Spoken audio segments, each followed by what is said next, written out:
Picture the moment.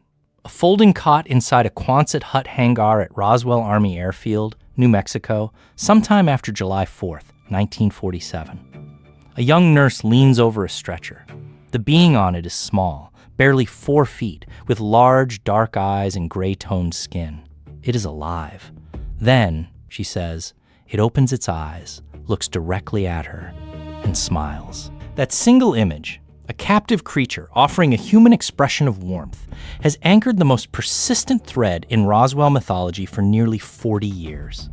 The nurse's testimony has never been independently verified. No hospital log names her. No colleague has stepped forward to corroborate the scene. Yet the story endures, retold at UFO conventions, quoted in books, debated frame by believers and skeptics alike. What happened at Roswell Army Airfield in July 1947 remains, on paper, one of the most investigated military incidents of the 20th century. 2 official Air Force reports, congressional inquiries, hundreds of interviews across 5 decades. And still, at the center of it, sits an account official records cannot place. A nurse, a smile, a body carried away and never seen again. Skeptics point to the absence of documentation, no personnel record, no corroborating witness, no physical evidence, as proof the story is folklore dressed as memory. Believers counter that the absence itself is what a classified cover-up would produce. Names scrubbed, records altered, a young enlisted woman transferred out before she could talk. Both camps agree on one thing. The smile, if it happened, would be the single most human detail in the entire Roswell case. Not wreckage, not metal, not weather balloons, but a living creature's face turned toward another living being. To understand how one reported gesture came to carry the weight of the world's most famous UFO incident, we go back to where the story starts. Not with a nurse, not with a hospital, but with a rancher, a sound in the night, and a scatter of debris on a stretch of New Mexico desert 11 days before Independence Day fireworks had finished echoing across the state.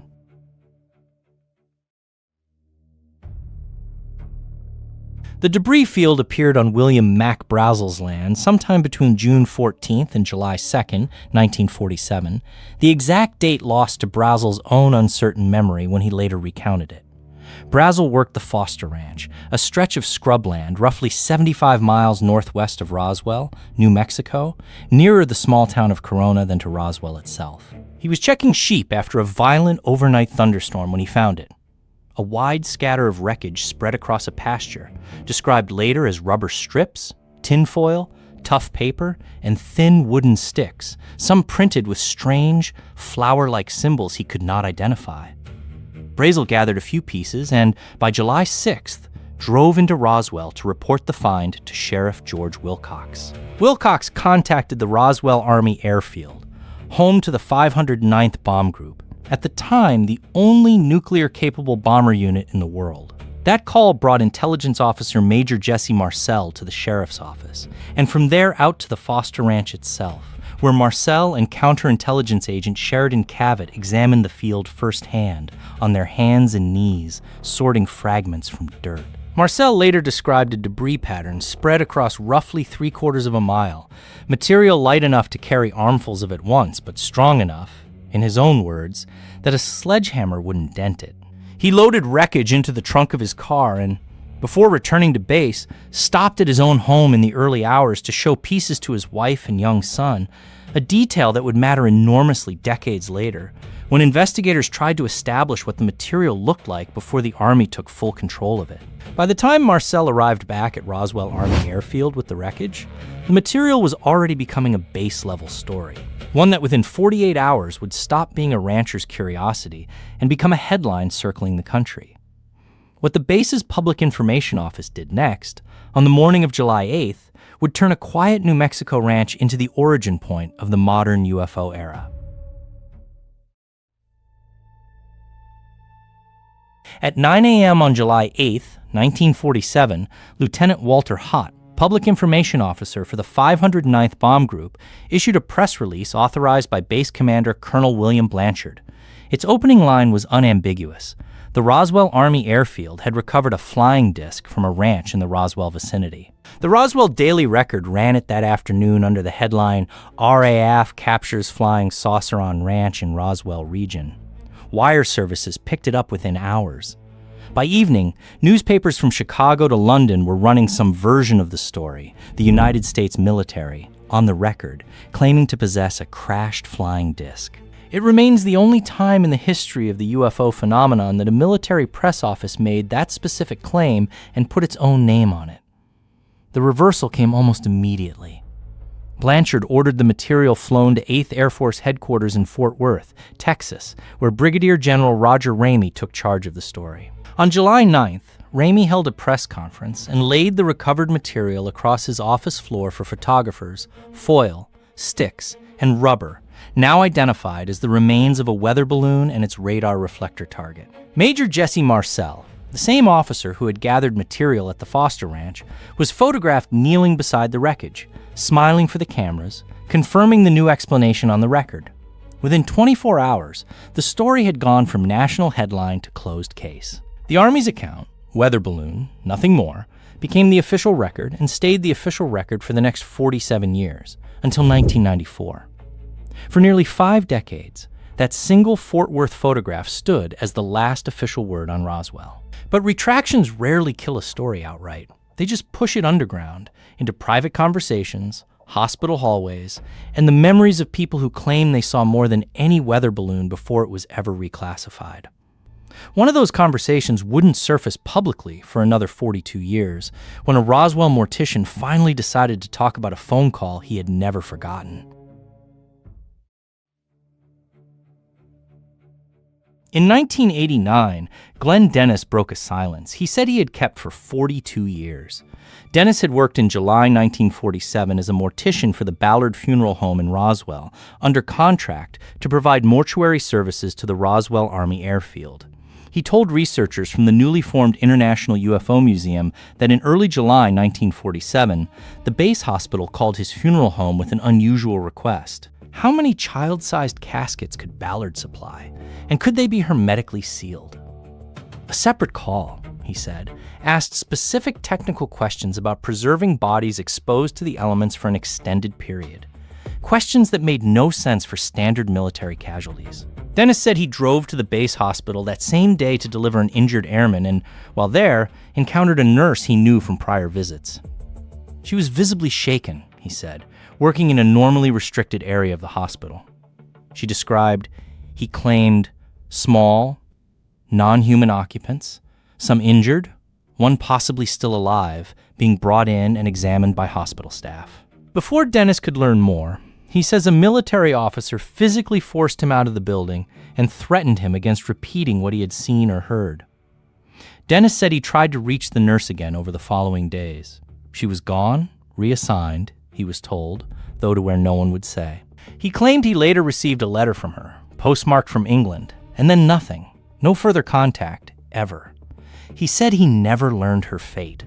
For the UFO research community, Dennis's story reframed Roswell entirely. It was no longer only a debris field and a weather balloon. It was now, potentially, a hospital, a covered-up examination, and a missing witness who could confirm or destroy the entire case. But Dennis's account had one glaring gap that skeptics seized on immediately. For years, he never gave the nurse a name. The most important potential witness in Roswell history remained anonymous until, in the early 1990s, Dennis finally offered researchers something to chase.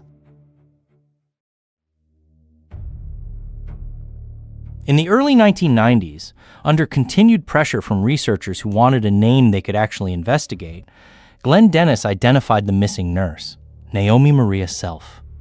For the first time in over 4 decades of Roswell research, believers had something concrete, a name that could, in theory, be checked against military service records, hospital rosters, discharge papers, even a grave. Researchers went looking. The National Personnel Records Center, the primary repository for U.S. military service files, held no record of a Naomi Maria Self serving at Roswell Army Airfield or anywhere else in 1947. The Roswell Base Hospital's own staffing rosters from that period, incomplete as they are, show no matching name either. Investigators cross-checked variant spellings, married names, and transcription errors, standard practice when chasing decades-old testimony, and still came up empty. No birth record, No service number, no discharge paperwork has ever surfaced for anyone by that name. Some researchers concluded Dennis had simply misremembered a name he had heard only once, more than 40 years earlier, offered under pressure to produce specifics he never had. Others suggested the name itself might be evidence of a cover-up, deliberately falsified or scrubbed from records precisely because of what the nurse allegedly witnessed. Dennis maintained the name was accurate as he remembered it, though he offered no documentation of his own to support it, and died in 2015 with the discrepancy never resolved. The unresolved name became a permanent fracture line in the case. To skeptics, it is the clearest sign the missing nurse story doesn't hold up to basic verification. To believers, it's proof the story was dangerous enough that someone made sure it couldn't be verified. Either way, for more than 30 years, the search for Naomi Maria Self has produced the same result every time: nothing. Then, in 2008, a name resurfaced, not from a personnel file, not from a base roster, but from a book. It belonged not to Naomi Self, but to a different nurse entirely, one who claimed to have done far more than glimpse an injured occupant in a hospital corridor. In 2008, 61 years after the crash, a book landed that gave the Smiling Gray story its most vivid form yet. Author Lawrence R. Spencer published Alien Interview, presenting itself as the recovered transcripts of a U.S. Army Air Corps nurse named Matilda MacElroy. According to the book, MacElroy was stationed near the crash site in July 1947 and assigned to care for a surviving occupant recovered from the wreckage, a being the text calls Errol. The transcripts describe extended sessions between MacElroy and Errol, conducted through a form of telepathic communication, spanning what the book claims were weeks of contact before military authorities separated them for good. It is this text, not Glenn Dennis's 1989 testimony, not any Air Force document. That is the direct source of the detail most associated with the Roswell nurse story. That the creature opened its eyes and smiled at her. No such moment appears in Dennis's original account.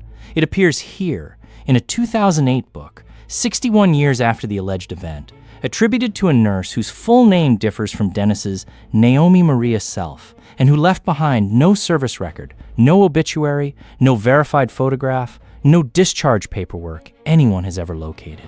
Spencer's own publisher has been direct about what the book is. It has been described and marketed as channeled material. Communication Spencer says he received from MacElroy's spirit, not a transcription of a living witness interview, not journalism, and not a document with any chain of custody to 1947. Spencer has given inconsistent accounts of how he obtained the material at all. 2 names, 2 decades apart, neither confirmed.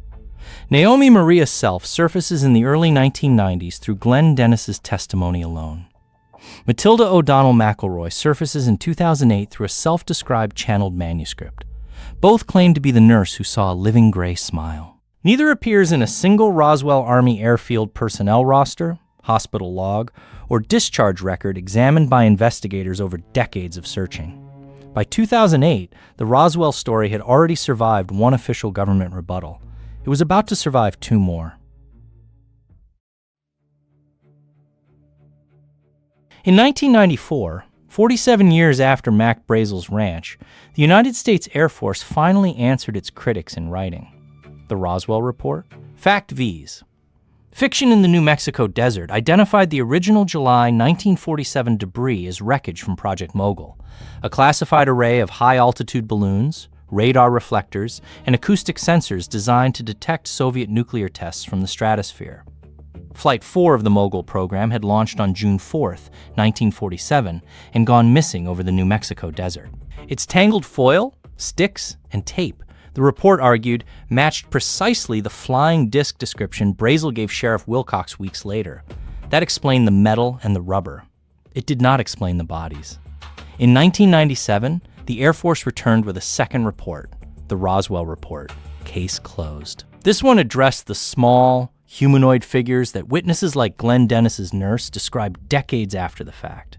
Its answer, anthropomorphic crash test dummies, roughly 4 feet tall, dropped from high-altitude balloons during Air Force parachute tests conducted across the New Mexico desert throughout the 1950s. Investigators proposed that decades of overlapping memories, a 1947 balloon crash, 1950s dummy drops witnessed by different personnel years apart, had folded together into a single composite story by the time researchers began recording testimony in the late 1980s.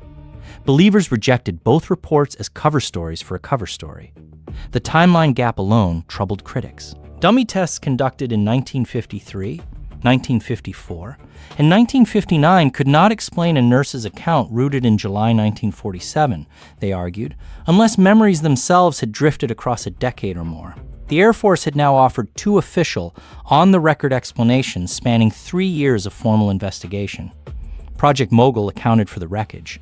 Crash test dummies accounted for the bodies. Two separate incidents, a decade apart, according to the government's own account, folded into one story by the people who told it. What the reports could not do was produce a nurse. Not Naomi Self. Not Matilda MacElroy. No name on any 1947 or 1950s roster matched either account. The paper trail closed one mystery and left another wide open. A one-day newspaper story should not have survived 79 years. On July 8, 1947, the Roswell Daily Record ran the headline, "RAAF Captures Flying Saucer."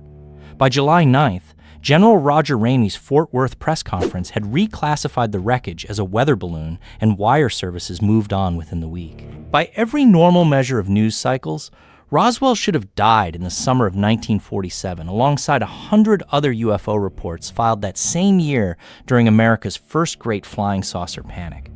3 things kept it alive instead. First, the retraction itself. A story announced as fact by the base's own public information office, then reversed by a general within 24 hours, planted a seed of doubt that never fully dissolved. Second, the classified nature of Project Mogul meant the government could not tell the truth about the balloon array for decades.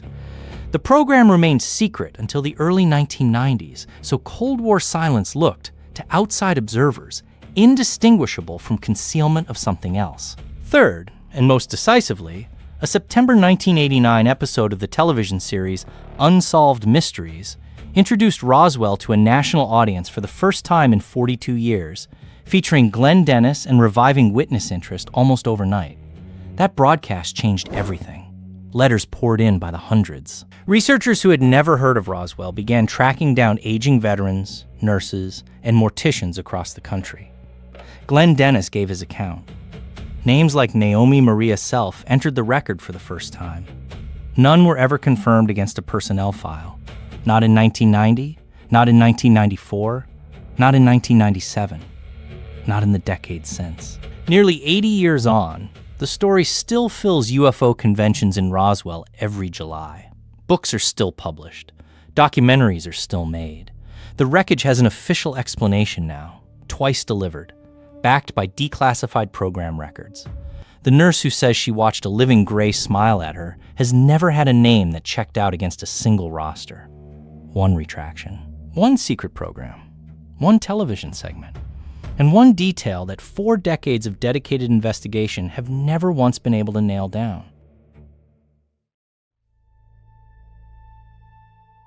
Roswell has 2 stories now, and only one of them ends. The wreckage William Brazel found scattered across the Foster Ranch in early July 1947 has a documented, declassified origin. Flight 4 of Project Mogul, launched June 4th, 1947, lost over the New Mexico desert. Its foil and sticking tape matched to Brazel's own description in the 1994 Air Force report. The small bodies later folded into the legend trace by the government's 1997 account to anthropomorphic crash test dummies dropped during parachute tests conducted years after the crash in the 1950s. Paper trails, program records, and launch logs back both explanations. That half of Roswell has landed. The other half has not. A nurse. Glenn Dennis called her Naomi Maria Self in the early 1990s. A 2008 book called her Matilda O'Donnell MacElroy is said to have stood over a surviving occupant of the crash and watched it open its eyes and smile at her, once, before it was carried away for good. No personnel record from Roswell Army Airfield lists either name. No hospital log confirms either woman's presence. No photograph, discharge paper, or grave has ever surfaced for either. 2 names, 2 source witnesses, 30 years apart, and neither has ever been matched to a living, verifiable person. What's left, 79 years later, is an asymmetry.